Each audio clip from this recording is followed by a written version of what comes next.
Transistor की working को समझने के लिए मान लेते हैं कि हमारे पास पीएनपी ट्रांजिस्टर है।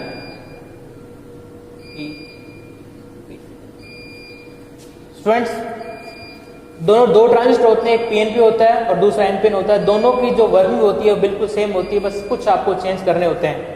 अब जब आप इसका डायग्राम बनाओगे तो डायग्राम बनाते वक्त यदि आप इसकी करंट और बैटरी की पोलैरिटी यानी बैटरी की प्लेट्स यदि आप चेंज कर दो, एक्सचेंज कर दो, तब आपको जो है एनपीएन का कॉन्फ़िगरेशन मिल जाएगा।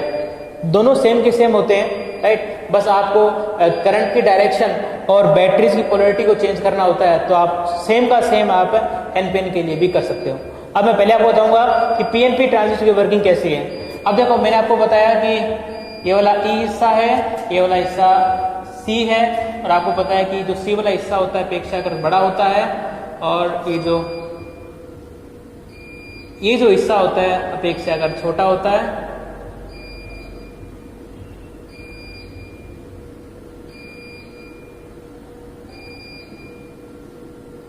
अब क्या है कि इन दोनों बीच में डिप्लेशन लेयर भी होती है।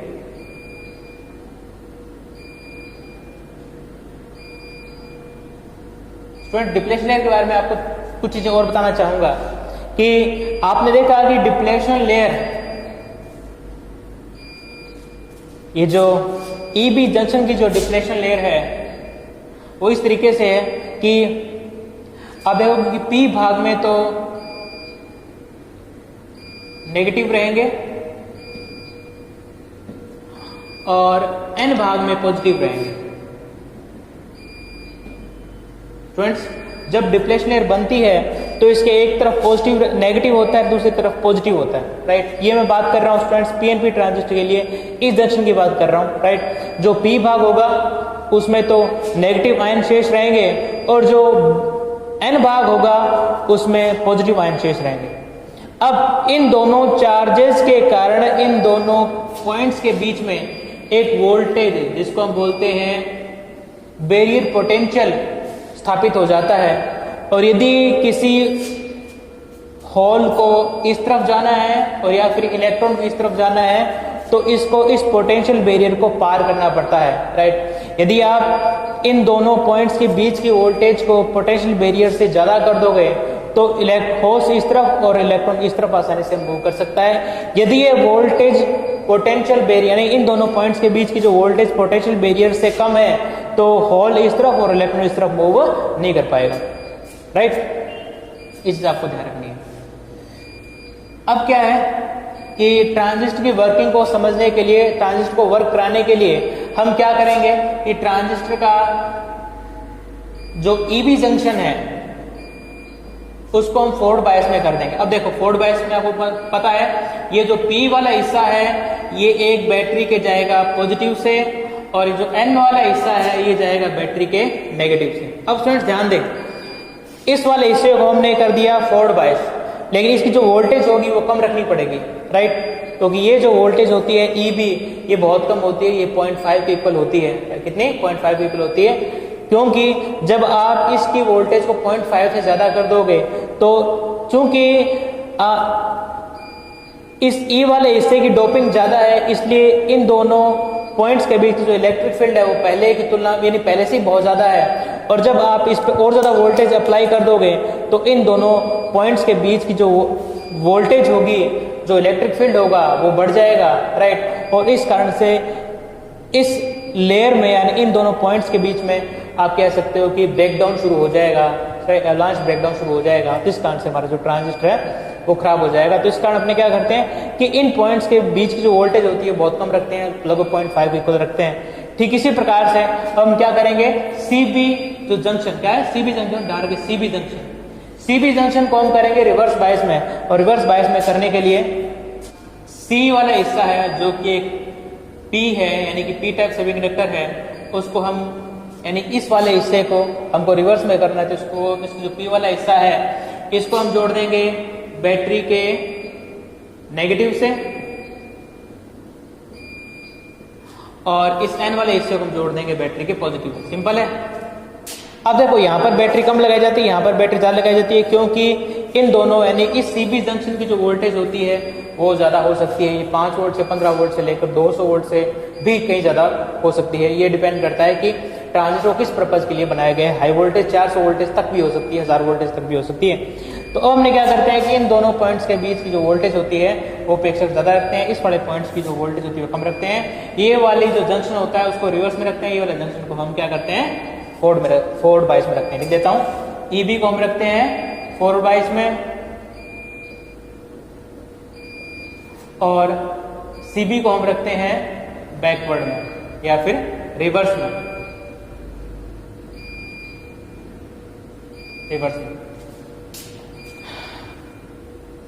अब देखो ये जो पी भाग है इसमें होल्स होंगे, ठीक है, संख्या ज्यादा होगी। और ये जो सी भाग है इसमें होल्स होंगे, इनकी संख्या अपेक्षाकृत कम होगी।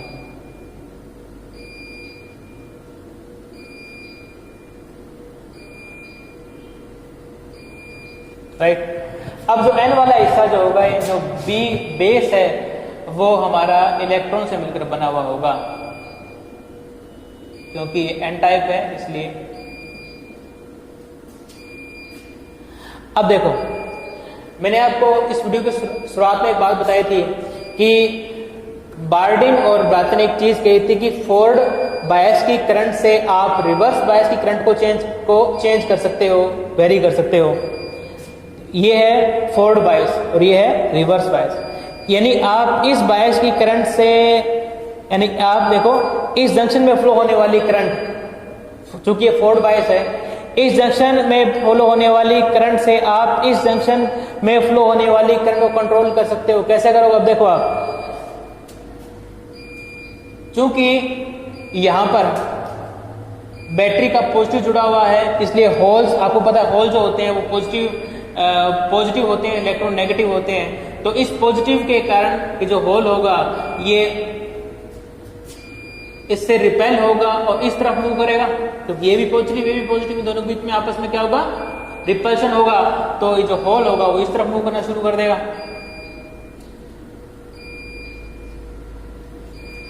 और ये इलेक्ट्रॉन और ये पॉजिटिव ये आपस में अट्रैक्ट होंगे, तो इलेक्ट्रॉन जो होगा वो इस तरफ मूव करना शुरू कर देगा, पहली बार। अब क्या है कि मैंने आपको बताया कि ये जो क्षेत्र होता है बेस, इसको हम बोलते हैं, बेस की जो चौड़ाई होती है बहुत कम रखते हैं हम, 1 माइक्रोमीटर के आसपास रखते हैं। अब क्या होगा कि जब ये होल्स, चूंकि इनकी संख्या ज्यादा है, ये तीव्र गति से यहां से इस डायरेक्शन में मूव करना शुरू कर देंगे, तो कि क्या होगा? क्योंकि ये जो होल्स होंगे इस पॉजिटिव, ये जो होल्स होंगे इस पॉजिटिव बैटरी के कारण रिपल्शन फील करेंगे और ये जो होल्स होंगे वो इस तरफ मूव करना शुरू कर देंगे। अब क्या है, जैसे ये होल्स इस तरफ मूव करना शुरू करेंगे उस प्रक्रिया को हम बोलते हैं इंजेक्शन। राइट। तो क्या हुआ कि जो होल्स होंगे वो इस तरफ इंजेक्ट होंगे। अब जैसे ये होल इस तरफ मूव करेंगे तो कुछ जो होल्स होंगे वो इन इलेक्ट्रॉन से विलोपित हो जाएंगे, इतने 5% समथिंग। और जो 95% जो होल्स हैं वो इस रीजन को पार करते हुए इस रीजन के अंदर पहुंच जाएंगे। क्यों? क्योंकि यहाँ पर लगा हुआ है नेगेटिव, और इस नेगेटिव पोटेंशियल के कारण ये जो होल होंगे इस पॉजिटिव से दूर जाएंगे और इस नेगेटिव के पास आएंगे, तो इस डायरेक्शन में मूव करेंगे। यहाँ के जो होल होंगे वो भी इस डायरेक्शन में मूव करेंगे। राइट। इस प्रकार से आप देख सकते हो कि ये जो होल होंगे वो इस तरफ मूव करेंगे, राइट, इलेक्ट्रॉन इस तरफ मूव करेंगे। कुछ इलेक्ट्रॉन्स ऐसे होंगे जो कि इन होल्स से रिकॉम्बाइन होंगे और विलोपित हो जाएंगे, और बाकी के जो इलेक्ट्रॉन्स होंगे 95% इलेक्ट्रॉन इस बेस वाले हिस्से को पार करते हैं, क्योंकि इस बेस भाग की चौड़ाई बहुत कम है, इसलिए 95% जो होल्स होंगे इसको पार करते हुए सी वाले भाग में पहुंच जाएंगे और उसके बाद में ये इस बैटरी के नेगेटिव से अट्रैक्ट हो जाएंगे। राइट। अब फ्रेंड्स ध्यान दें कि जिस डायरेक्शन में होल बहता है उसी डायरेक्शन में करंट फ्लो होती है, और जिस डायरेक्शन में इलेक्ट्रॉन फ्लो होता है उसके विपरीत डायरेक्शन में करंट फ्लो होती है।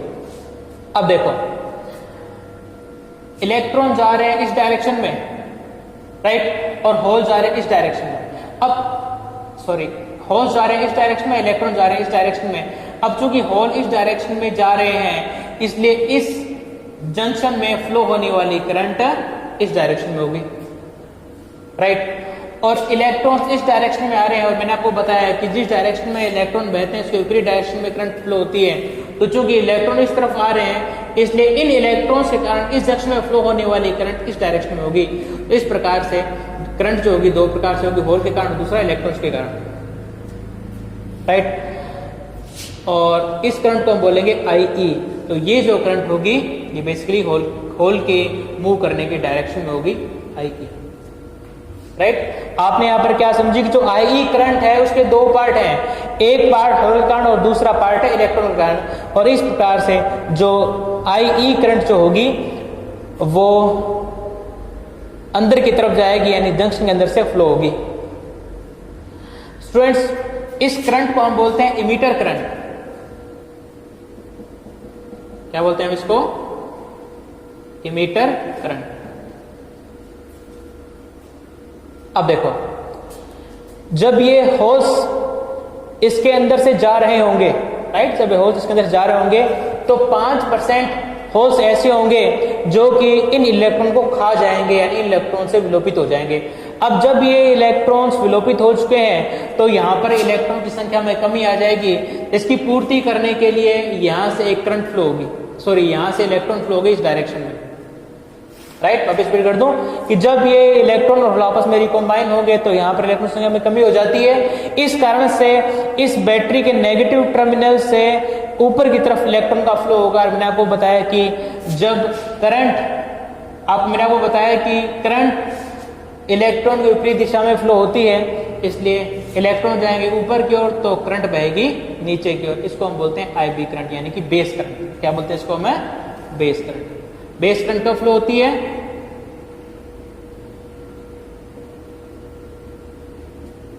बेस करंट तब फ्लो होती है जब यहां पर इलेक्ट्रॉन कमी हो जाए और इस कमी को पूर्ति करने के लिए बैटरी के इलेक्ट्रॉन यहां पर पहुंचते हैं, तब बेस करंट मिलती है। अब चूंकि यहां पर कमी होने वाले इलेक्ट्रॉन की संख्या बहुत कम है, राइट, 5% के इक्वल है, इसलिए इस बेस करंट की वैल्यू बहुत कम होगी। अब क्या होगा कि ये जो होल्स होंगे जिन्होंने इस वाले हिस्से को पार करके C वाले हिस्से में आए हुए हैं, अब यहां से ये जो होल्स होंगे वो बैटरी के नेगेटिव की तरफ चले जाएंगे और इस कारण से आपको तीसरी करंट मिलेगी जिसको हम बोलते हैं कलेक्टर करंट।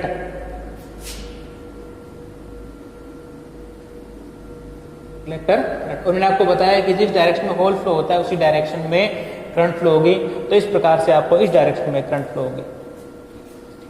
तो यदि आप इस जंक्शन पर किरचॉफ का प्रथम नियम यानी कि KCL लगाएं तो आपको पता लगेगा आने वाली करंट कौन सी है? IE। जाने वाली करंट कौन सी है? IB और IC। तो आप यहां पर देख सकते हो कि आने वाली करंट इक्वल टू जाने वाली करंट, यानी कि जो IE करंट होगी वो IC और IB का जोड़ होगी।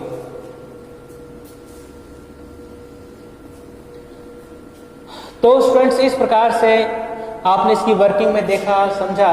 मैंने आपको ये बताया कि इसमें करंट किस तरीके से बनती है, होल किस तरफ जाते हैं, और मैंने आपको ये बताया कि होल इस तरफ क्यों जाते हैं, इस डायरेक्शन में क्यों जाते हैं, और बेस करंट किस तरीके से मिलती है और IC करंट किस तरीके से मिलती है। तो स्टूडेंट्स, इसकी वर्किंग थी, सिंपल सी वर्किंग थी आपको। अब देखो स्टूडेंट्स, एक चीज और कि जो IB करंट है वो बहुत कम होती है, इसलिए IB करंट की वैल्यू को हम लगभग 0 मानते हैं। इसलिए IE IB आपस में क्या, IE और IC लगभग एक दूसरे के क्या होते हैं? इक्वल होते हैं, राइट। अब स्टूडेंट्स, यहां पर एक चीज आती है कि इसको ट्रांजिस्टर को ट्रांजिस्टर क्यों कहते हैं।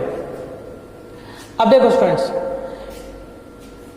चूंकि ये जंक्शन फॉरवर्ड बायस में है, इसलिए इस फॉरवर्ड बायस में जब कोई जंक्शन होता है तो उसका रेजिस्टेंस काफी कम होता है, और ये जो जंक्शन है वो रिवर्स बायस में है, इसलिए इसका रेजिस्टेंस काफी ज्यादा होता है। लेकिन स्टूडेंट्स, करंट एक है। इस वाले हिस्से में करंट यदि IE है तो इस वाले हिस्से में स्टूडेंट्स करंट IC है, और दोनों की वैल्यू लगभग इक्वल है। इसलिए ट्रांजिस्टर एक ऐसी डिवाइस है जिसमें सेम करंट जिसमें एक सेम करंट कम प्रतिरोध से अधिक प्रतिरोध यानी कि लो रेजिस्टेंस से हाई रेजिस्टेंस में बहती है, इसलिए इसको हम बोलते हैं ट्रांसफर रेजिस्टेंस। क्या बोलते हैं इसको हम? Transfer resistance. Transfer resistance.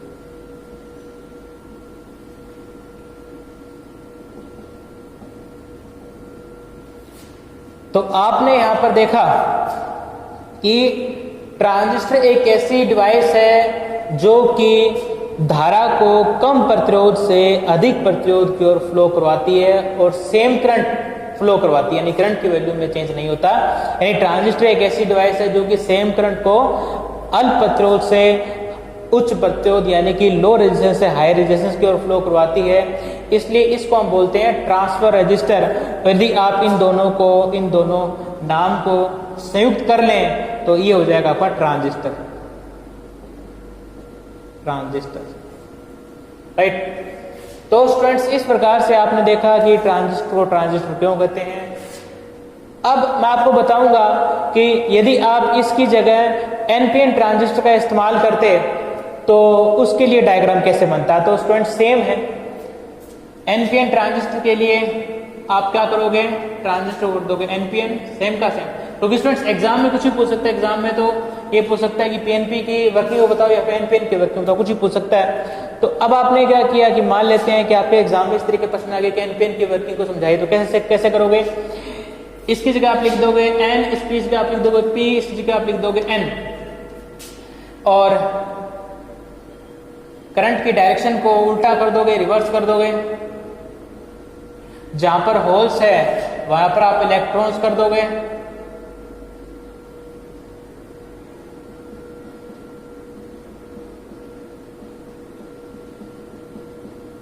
और जहां पर इलेक्ट्रॉन्स है उसे आप होल कर दोगे।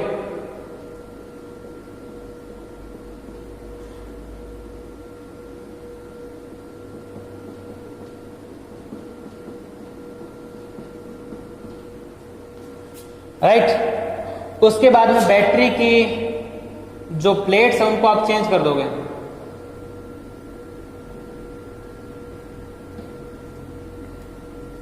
बैटरी को आप उल्टा कर दोगे, या नेगेटिव है तो ये बैटरी हमारी पॉजिटिव हो जाएगी। देखो बिल्कुल आप बैटरी को उल्टा कर दोगे।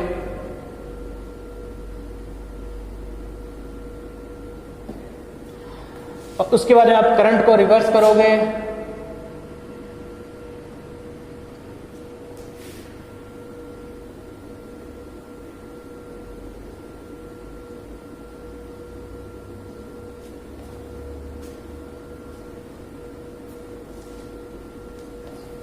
तो इस प्रकार से स्टूडेंट्स आपको यहाँ पर क्या ऐसे लिखा हुआ है, इस प्रकार से ये जो डायग्राम है आपको आपके लिए इस प्रकार से जो डायग्राम है वो एनपीएन ट्रांजिस्टर के लिए बन जाएगा। सिंपल सा काम। राइट। आप यहाँ पर देख सकते हो कि जो इलेक्ट्रॉन्स हैं वो इस डायरेक्शन में मूव करेंगे। अब देखो इलेक्ट्रॉन जो है इस डायरेक्शन में मूव करेंगे, सेम होल्स हैं वो इस डायरेक्शन में मूव करेंगे। राइट। और उसके बाद में ये जो इलेक्ट्रॉन जब इस तरफ मूव करेंगे तो 5% इलेक्ट्रॉन विलोपित हो जाएंगे, और इनकी पूर्ति करने के लिए जो यहाँ के जो एक्स्ट्रा इलेक्ट्रॉन्स हैं, राइट, वो इस बैटरी के इस नेगेटिव सिरे की तरफ मूव करेंगे। राइट, सॉरी, इस बैटरी के पॉजिटिव सिरे की तरफ मूव करेंगे इस, और ठीक इसी प्रकार से जब ये इलेक्ट्रॉन्स इस तरफ मूव करेंगे तो ये इलेक्ट्रॉन जो है यहाँ इस पॉजिटिव टर्मिनल पर जाके कलेक्ट हो जाएंगे, इसके कॉरेस्पॉन्डिंग आपको आईसी करंट मिलेगी। तो लेकिन सर आपको ध्यान ये चीज रखनी है कि ये जो दोनों जो जंक्शन होंगे ये रिवर्स बायस में होगा, और ये ये जो जंक्शन होगा फॉरवर्ड बायस में और ये रिवर्स बायस में होगा। तो स्टूडेंट्स इस प्रकार से आपने इसकी वर्किंग को समझी। नेक्स्ट वीडियो में हम इस ट्रांजिस्टर की एप्लीकेशन